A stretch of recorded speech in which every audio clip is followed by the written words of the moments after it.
Many people are currently going through a spiritual awakening, whether you know it or not. But what does a spiritual awakening look like? Well, on the one hand, it can be an amazing experience as our minds open up to a much broader perspective of the world and reality. But on the other hand, it can be filled with many challenging experiences. I'm Liz Watt. Welcome back to where we explore how to navigate awakening and ascension and design and live a purpose-led life. In this episode, I want to share with you how a spiritual awakening may start, what it actually is, the benefits and challenges, my personal experience of spiritual awakening, what this process can feel like and how to navigate it. So how might it begin? Well, a spiritual awakening can begin with a really dramatic event or a subtle shift and small changes over time. So you might be faced with inner turmoil and a sense of dissatisfaction or disconnection from the world. And this can result from one or more of the following. A natural awakening is a slow, subtle process of awakening that occurs naturally. And it can be triggered by spiritual practices like journaling, meditation, mindfulness, or yoga. You could have an existential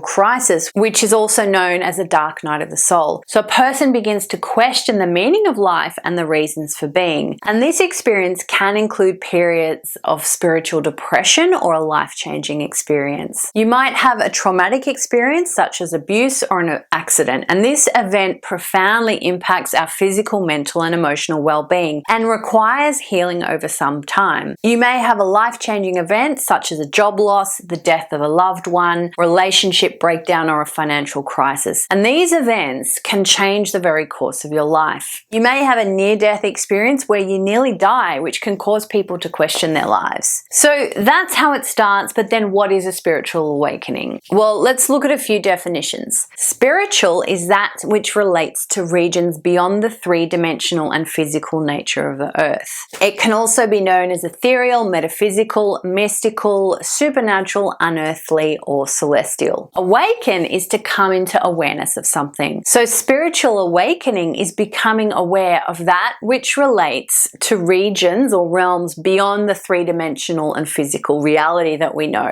A spiritual awakening is a call to ascend to a higher consciousness and a deeper level of awareness, understanding, and knowing. It's the process of questioning the point of life beyond just your personal experience. It's a process of connecting to something greater than yourself, discovering what it is and beginning to know and embody it. Spiritual awakening is seeing the world and reality for what it is, both the darkness and the light, or both the negative and the positive. So if this is beginning to make sense and you want to know more about awakening and ascension, then make sure you hit like and subscribe. So let's look at the benefits of spiritual awakening. So for many, it can begin with wanting more in life, getting curious and asking big questions. And we begin to explore concepts of God, the meaning of life, the source of our existence, what happens after death, creativity or universal law, the law of attraction, and even how energy influences everything. You might start to discover truths about how your potential expands beyond what we thought we were capable of. And when you find the light, you realize everything is connected and we are one. When you find the light, you see more possibilities for life than you could ever have imagined. At the same time, as you begin to know the light more, you'll see equal amounts of the dark. If you're attached to the light and do not want to look at the dark, this will cause pain and suffering and prolong the awakening process. The benefit is in finding the light, the challenge is in finding the dark. So many begin to see aspects of the dark after the light, and it can be a real come down after such a high. So for others, they see the dark first as they're dissatisfied with life and the world. And for these people, they'll move into the light when they've moved through the dark. Now, the dark is not necessarily evil, negative, or bad. The dark is the shadow. It's the things that exist but have been hidden from sight and the light. So the shadow is the aspects of ourselves and society and the world that we've hidden, suppressed, repressed, ignored, and just don't want to see. They're the parts that we've been holding back and that need to be exposed and be seen. So continuing to suppress and ignore these aspects will only cause prolonged suffering. And the way through the darkness and back to the light is to look at it, confront it, see it for what it is, and face it head on. So during a spiritual awakening, there's a period and a process of oscillation between the dark and the light. You stay in the dark, dark, then you move to the light, then back to the dark again. But each time you see and understand it at a deeper level, and you come out of this oscillation when you lose emotional attachment to the dark and the light, and you can allow both to exist. So you raise your vibration when you see both the light and dark aspects of yourself and the world outside, and you can allow them for what they are. Then you can change the world. So what might a spiritual awakening look like? Well, I'll give you an example of my own journey. My spiritual awakening feels like a very long, drawn-out process over the last decade, if not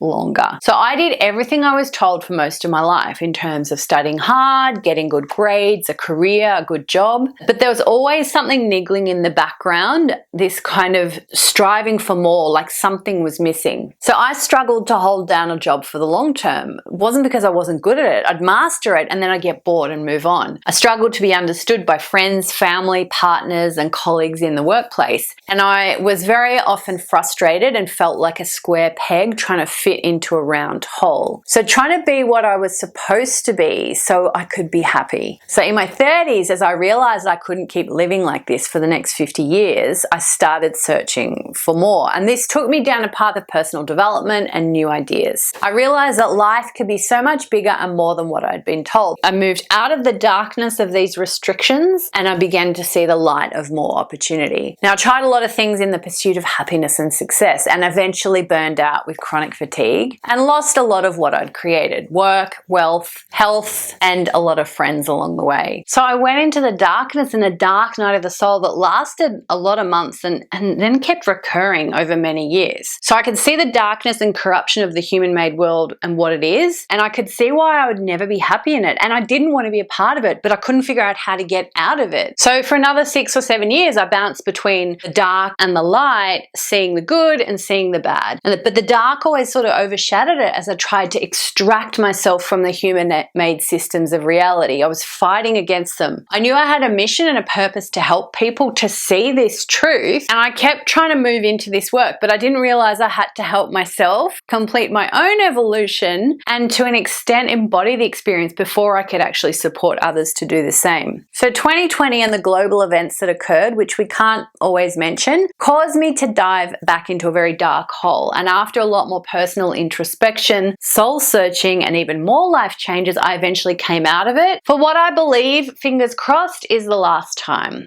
But it feels completely different. I finally feel at peace with whatever unfolds personally and collectively. So what's changed? Well, I can finally see the light in the darkness and the darkness in the light. I finally mostly unified the dark and light in aspects of myself and reality. I kind of no longer need to oscillate dramatically between the two. I am the two, and I can appreciate them both for what they are and experience them both at the same time. I can be in the light and see the dark. I can see the good in the darkness, and I can see the darkness in the light. The gifts of spiritual awakening are on the other side of acceptance and allowance of the struggle between the two and this process of bringing them closer and closer together. So the person I am now is only because I moved through this process, as painful as it was at times. A spiritual awakening is like the transformation of a caterpillar into a butterfly. It's only through that struggle and the necessity of pushing through and out of the cocoon that a butterfly is born. It doesn't resist. It faces the challenge head on and does what it has to do. It doesn't run away. It doesn't lie back and give up. It knows it'll get to the other side. So let me know your experience of spiritual awakening in the comments. How similar or different is it to that story? So going through a spiritual awakening and seeing the light and the possibilities of reality can be exhilarating. It's inspiring and enlightening. And you see the world differently and want to share it with everyone you meet and know. So in this sense, you're energetically vibrating at a different level to many people around you, and it can feel like no one understands.